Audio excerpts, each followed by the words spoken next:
জাতীয় দৈনিকের শিরোনাম জানাতে চাই। প্রথমে আমার হাতে রয়েছে সত্যের সন্ধানে নির্ভীক দৈনিক যুগান্তর। প্রথম পাতায় জনস্রোতের একটি প্রতিচ্ছবি, তার নিচে শিরোনাম হয়েছে লালকালিতে চিকিৎসা শেষে দেশে ফিরলেন খালেদা জিয়া, জনতার ভালোবাসায় সিক্ত। পথে পথে নেতাকর্মী সহ লাখো মানুষের বাঁধ ভাঙা উচ্ছ্বাস। পুত্রবধূর হাত ধরে হেঁটে ফিরোজায় 17 বছর পর মাকে স্পর্শ করলেন জুবাইদা রহমান। অল্প কিছুদিনের মধ্যেই দেশে ফিরবেন তারেক রহমান। দেশবাসীর প্রতি কৃতজ্ঞতা বিএনপি চেয়ারপারসনের। এবং এই ছবিটা আমরা নিশ্চয়ই দেখতে পাচ্ছি, এবং তার উপরে যে জনস্রোতের ছবি দেখা যাচ্ছে যুগান্তরের প্রথম পথে। তার পাশেই শিরোনাম হয়েছে 5 আগস্ট পতনের পরবর্তী রাজনীতি, হাসিনার ভুলে ফের খাদে আওয়ামী লীগ। চট করে দেশে ফিরে আসা সহ তার নানা নির্দেশনার অডিও ছাড়ছেন কদিন পরপরই। দলীয় আবেগে মাঠে নেমে ঝুঁকিতে সাধারণ নেতাকর্মীরা মার খাচ্ছেন, হচ্ছেন পাকড়াও। ক্ষুব্ধ নেতাকর্মীরা বলছেন শেখ হাসিনার আহ্বানে কেউ আর রাজপথে নামবেন না। একটি রাজনৈতিক দলের অপমৃত্যুর জন্য এর চেয়ে বেশি কিছু লাগে না, যখন তার কর্মীরাই বলে যে তারা আর রাজপথে নামবেন না। তার নিচে বক্স করে একটি সাক্ষাৎকার ছাপা হয়েছে ডক্টর জাহিদ হোসেনের। আমরা তার আগেই ছবিটা দেখতে পাচ্ছি। 17 বছর পর মাকে স্পর্শ করলেন জুবাইদা রহমান, এমন শিরোনাম কিন্তু আপনাদের পড়ে শোনাচ্ছিলাম। ডক্টর জুবাইদা রহমানকে আমরা দেখতে পাচ্ছি, তিনি দেশে ফিরে এসছেন।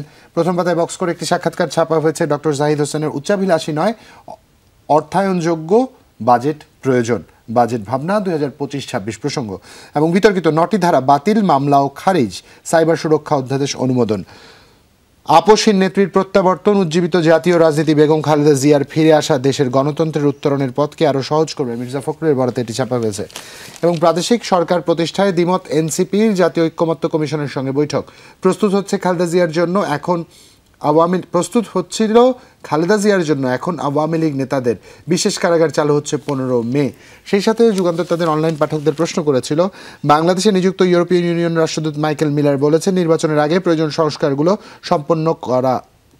আপনি কি তাই মনে করেন কিনা? 89% পাঠক হ্যাঁ সূচক মন্তব্য করেছেন, 10% পাঠক না সূচক মন্তব্য করেছেন। শেষ পাতাও একই রকম শিরোনাম, লালকালির মূল শিরোনাম পড়ছি, তুচ্ছ ঘটনায় মব ভায়োলেন্স, নেপথ্যে ব্যক্তি ও রাজনৈতিক দ্বন্দ্ব। এবং ঢাকার আদালতে উড়ো চিঠি, বিব্রত সংক্ষুব্ধ বিচারকরা। নাম ঠিকানাবিহীন এসব অভিযোগ আমলে নিয়ে জারি হচ্ছে ব্যাখ্যা প্রদানের নোটিশ। কর্তৃপক্ষ মনে করলে যে কোনো চিঠি আমলে নিতে পারে, তবে এভাবে কাউকে ভিক্টিমাইজ করা উচিত নয়। রেজিস্ট্রার জেনারেলের বরাতে এটি ছাপা হয়েছে। এবং বাতায়ন পাতায় চোখ রাখতে চাই, ইতিহাসে আজকের এই দিনটি কেন গুরুত্বপূর্ণ 7 মে, সেই বিবেচনায় দু একটি পড়ে শোনাতে চাই। রুনিয়া, 1954 সালে বাংলাকে পাকিস্তানের অন্যতম রাষ্ট্রভাষা হিসেবে স্বীকৃতি দেয় পাকিস্তান গণপরিষদ আজকের এই দিনে। এবং একই সাথে খুব স্বাভাবিকভাবেই আজকের এই দিনে একটু যুদ্ধ পরিস্থিতির চিত্র বলতে চাই। মিত্র শক্তির কাছে জার্মানি নিঃশর্ত আত্মসমর্পণ করে 1945 সালের আজকের এই দিনে। এবং একই সাথে প্রথম বিশ্বযুদ্ধে জার্মানরা ব্রিটেনের জাহাজ লুসিতানিয়া ডুবিয়ে দেয় 1915 সালের আজকের এই দিনে। এবং 1954 সালে DNB-4 পতনের পর ভিয়েতনাম ফরাসি শাসন থেকে মুক্ত হয়। এই ছিল আমার কাছে জাতীয় দৈনিকের। ধন্যবাদ জুবাদ তোমাকে। ইতিহাসের পাতায় যতগুলো যুদ্ধ বিরতি এবং যুদ্ধের শেষ হওয়া দেখলাম, সেখানে আবার নতুন করে একটা যুদ্ধ শুরু হচ্ছে। এর পরের বার পাতাতে এটা লেখা থাকবে যে আজকের দিনে শুরু হয়েছিল ভারত এবং পাকিস্তানের আসলে যুদ্ধ। আমার হাতে আছে দৈনিক ইত্তেফাক থেকে যে খবরগুলো পড়ছি, ঠিক একইভাবে প্রত্যেকটি পাতা আজকে খালেদা জিয়ার দেশে ফেরত আসে সেটাকে সাথে তারা শিরোনাম করেছে। লাখো মানুষের ভালোবাসায় সিক্ত খালেদা জিয়া, 10 কিলোমিটার জুড়ে জনস্রোত, অনেকটা সুস্থ হেঁটে প্রবেশ করলেন ফিরোজায়। লন্ডন থেকে সঙ্গে এসেছেন 2 পুত্রবধূ, এটাকে তারা করেছেন শিরোনাম। এবং তার পাশাপাশি ডক্টর জুবাইদাকে নিয়েও তার একটি শিরোনাম করেছেন। ডক্টর জুবাইদার নির্বাসনের অবসান, 17 বছর পর মায়ের ছোঁয়া পেলেন তিনি। ডান দিকের কলমে যে খবরটি আছে সেটা হচ্ছে সাইবার নিরাপত্তা আইনে সব মামলা স্বয়ংক্রিয়ভাবে বাতিল হবে, বিতর্কিত 9টি ধারা বাদ। নতুন সাইবার সুরক্ষা অধ্যাদেশের খসড়া অনুমোদন এই সপ্তাহেই গ্যাজেট। এবং ঠিক তার নিচে যে খবরটি আছে, সংসদীয় আসনের সীমানা নির্ধারণে ইসির আইনি জটিলতা কাটল। এবং একদমই নিচের দিকে চোখ রাখলে যে খবরটি আছে, সাক্ষাৎকারে কমিশনের প্রধান ডক্টর AK আজাদ খান বলেছেন, চিকিৎসকদেরকে উপঢৌকন দিয়ে ওষুধ লেখা বন্ধ করতে হবে। যদি শেষের পাতায় চলে যাই, সেখানে যে খবরগুলো আছে তার মধ্যে এটি খবর আসলে পড়ে শোনাতে চাই আপনাদেরকে। সেটা হচ্ছে সংবিধান সংশোধনের গণভোট, নির্বাচনের আগে মৌলিক সংস্কার ও আওয়ামী লীগের বিচার চায় এনসিপি।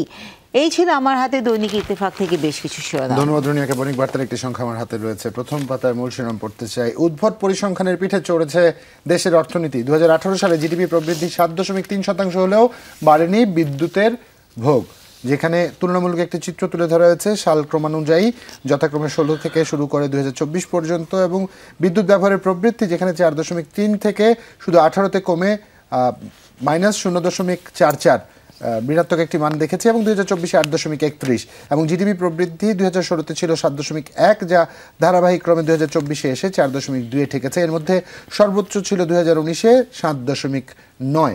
তার পাশে শিরোনাম হয়েছে দেশে ফিরে নেতা কর্মীদের ভালোবাসায় ও উষ্ণ অভ্যর্থনায় সিক্ত খালেদা জিয়া।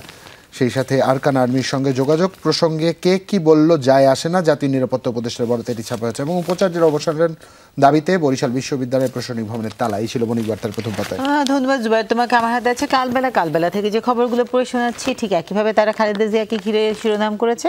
সচিত্র প্রতিবেদন, রাজপথে না থাকলেও দলের প্রয়োজনে ভূমিকা রাখবেন, এবং তার সাথে তারা আসলে এটাকে ফলো আপ 3টা আসলে তারা নিউজ করেছে। খালেদা জিয়া ফিরলেন অনন্য সম্মান নিয়ে, এবং ফিরে অসুস্থ মাকে দেখতে গেলেন ডক্টর জুবাইদা। পাচার সম্পদ জব্দের আদেশ শুধু কাগজে কলমে, এটাও লাল কালিতে হয়েছে শিরোনাম একদম বাদিকের কলামে।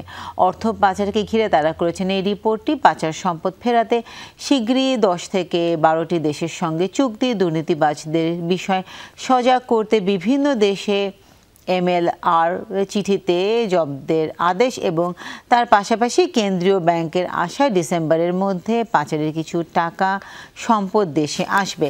সাইবার সুরক্ষা অধ্যাদেশের বিপজ্জনক 9টি ধারা বাতিল, এটাও হয়েছে শিরোনাম। তার মধ্যে তারা যেটাকে মেনশন করেছে, অনলাইনে জুয়া নিষিদ্ধ, ইন্টারনেট ব্যবহার, নাগরিক অধিকার, ডিজিটাল সিকিউরিটি আইন হওয়ার সব মামলা বাতিল, এবং ভুয়া মামলা হলে বাতিল করতে পারেন বিচারক, এবং নির্বাচনী এলাকার সীমানা নির্ধারণী আইন সংশোধনের খসড়া চূড়ান্ত। এই ছিল আমার কাছে কালবেলার প্রথম পাতা থেকে বেশ কিছু শিরোনাম। একটি সংখ্যা আমার হাতে রয়েছে, প্রথম পাতায় খুব স্বাভাবিকভাবে একটি সচিত্র প্রতিবেদন, যেখানে জনস্রোতের একাংশ আমরা দেখতে পাচ্ছি, নিরাপত্তা বাহিনীর সদস্যদের দেখতে পাচ্ছি। তার নিচেই শিরোনাম হয়েছে Khaleda comes back home, lights up BNP, thousands line Dhaka street to give former Prime Minister a warm welcome. Zubaida Rahman returns after 17 years. তার পাশে প্রথম পাতার মূল শিরোনাম cyber security law 7 contentious section shed advisory council approves ordinance. সেই সাথে UN expert concerned over Jannah arrest, right to government calling for review cases. হেফাজত regrets, গুরুত্বপূর্ণ একটি শিরোনাম রুনিয়া, হেফাজত regrets offensive language at May 3 rally, urges people not to label Islamist militant or communal. সেই সাথে একটি ছবি দেখতে পাচ্ছি প্রথম পাতায়, যার নিচের ক্যাপশনটুকু আপনাদের পড়ে শোনাতে চাই। ছবির একটু বর্ণনাটা দেই। দুজন অভিভাবককে দেখতে পাচ্ছি, সম্ভবত পিছনে মা আছেন, সামনে বাবা, তার বাবার হাতেই একটি শিশু সন্তান, স্কুলের ড্রেস পরা, তার পাশে একজন বাইক চালককে দেখতে পাচ্ছি। তার নিচের caption, a bus dropped off this school boy, his mother and another person in the middle of Airport Road near Nikunjo. The man is seen pulling the boy away from the path of a motorbike. The bike missed the boy by a whisker. The photo was taken yesterday. মানে মা আর ছেলেকে রাস্তায় নামিয়ে দেওয়া হয়েছে, এবং বাস, মা এবং তার শিশু সন্তানকে স্কুল গোয়িং ঠিক এখানটা দেখতে পাচ্ছেন, রাস্তার ঠিক মাঝামাঝি নামিয়ে দিয়েছে। এবং এখানে একজন ভদ্রলোককে দেখতে পাচ্ছি, তিনি যদি না থাকতেন হয়তো যেই বাইক চালক এখানে আছেন তার খুব বেশি দোষ দেওয়ার সুযোগ নেই, কারণ তিনি একটা ব্লাইন্ড স্পটে আছেন, তার সামনে বাচ্চাটি হঠাৎ করে এসে পড়েছে, এবং উনি একটা ভয়ানক অনাকাঙ্ক্ষিত পরিস্থিতি এখানে তৈরি হতে পারত। আমার মনে এই যে বাসদের যত্রতত্র আসলে যাত্রী ওঠানো এবং যাত্রী নামানোর যে প্রবণতা, সেটা আসলে খুব কঠিনভাবে আসলে দমন করা উচিত।